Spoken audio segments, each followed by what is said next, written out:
এ যেন জনতার মহাসমুদ্র। মঞ্জু ভাই শিবপুরে আমরা সবাই তাকে চাই। নরসিংদী ৩ শিবপুর আসনে ধানের শীষ প্রতীকে মঞ্জুর এলাহীর মনোনয়ন চেয়ে এমনই স্লোগান আর মিছিলে উত্তাল রাজপথ। সড়কে যেন তিল ধারণেরও ঠাঁই নেই। কারো হাতে রং বেরঙের ব্যানার ফেস্টুন, কারো হাতে ধানের শীষ, কেউ আবার এসেছেন কৃষক সেজে পুরো শরীরে ধান গাছের আদলে। ঢাকা সিলেট মহাসড়কের ইটাখোলা মোড়ে আয়োজিত সমাবেশ স্থল লোকে লোকারণ্য।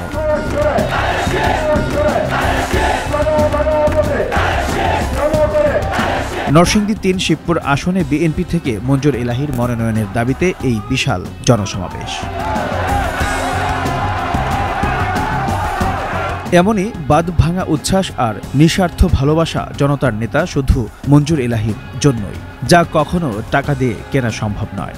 রাজনীতিকে তিনি ইবাদত হিসাবে মনে করেন বলেই তার স্থান শিবপুরবাসীর হৃদয়ে। তাই তো শিবপুরবাসীর একটাই চাওয়া, আসছে নির্বাচনে শিবপুর থেকে মঞ্জুর এলাহী হবেন ধানের শীষের কাণ্ডারি।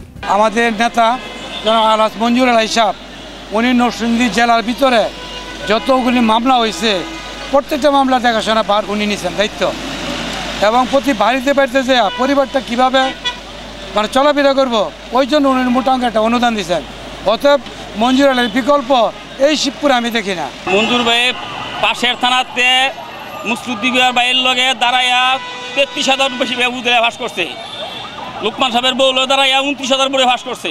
উনার শুধু খালি শিবপুর থানা ওনার জনপ্রিয়তা না, ৫ থানা ওনার জনপ্রিয়তা। দুর্দিনের সময় তারা রাজনীতি করেছে, বিএনপিকে ধরে রেখেছে, তাকে আমরা চাই। শিবপুরবাসীর এই ভালোবাসার প্রতিদান দিতে চান বিএনপি থেকে মনোনয়ন প্রত্যাশী নরসিংদী জেলা বিএনপির সাধারণ সম্পাদক মঞ্জুর এলাহী। তাই তো নিজের জীবনকে শিবপুরবাসীর জন্য উৎসর্গ করলেন তিনি।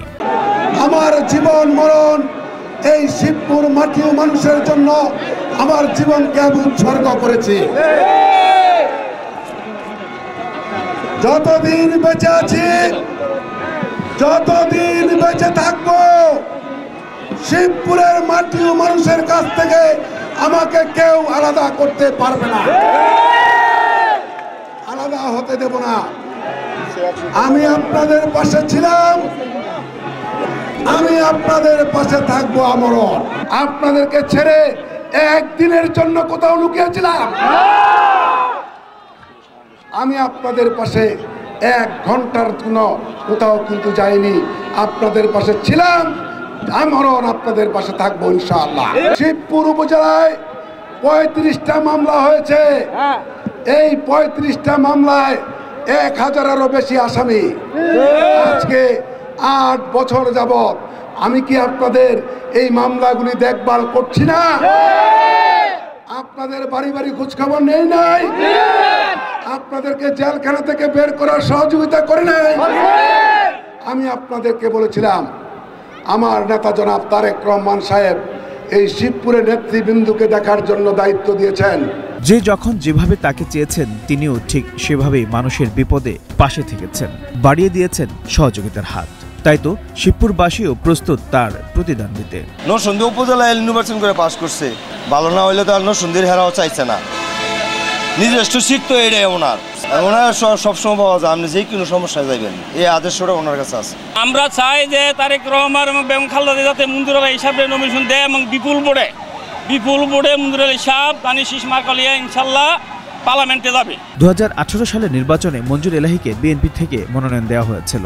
তার বিজয় সুনিশ্চিত জেনে তার উপর হামলা চালায় আওয়ামী লীগের নেতাকর্মীরা ও মিথ্যা মামলা দিয়ে তার মনোনয়নটি বাতিল করে দেওয়া হয় বলে অভিযোগ করেন তিনি। ডিসেম্বরের 30 তারিখে নির্বাচন, 27 তারিখে হাইকোর্ট থেকে কিন্তু আমার নির্বাচন বন্ধ করে দেওয়া হয়েছিল। আমি নির্বাচনের অযোগ্য ঘোষণা করা হয়েছিল, আমাকে আপিল করার সুযোগ দেওয়া হয় নাই। আপনারা জানেন আমি আর নির্বাচন করতে পারি নাই।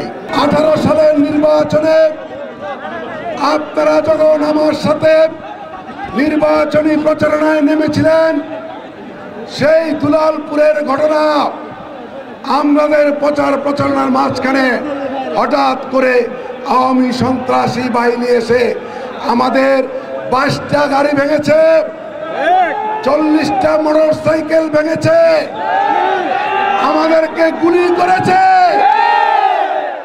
সেদিন আমাদের প্রাণ নাশের ভয় ছিল, হয়তো আমি সেদিন মারাও যেতে পারতাম।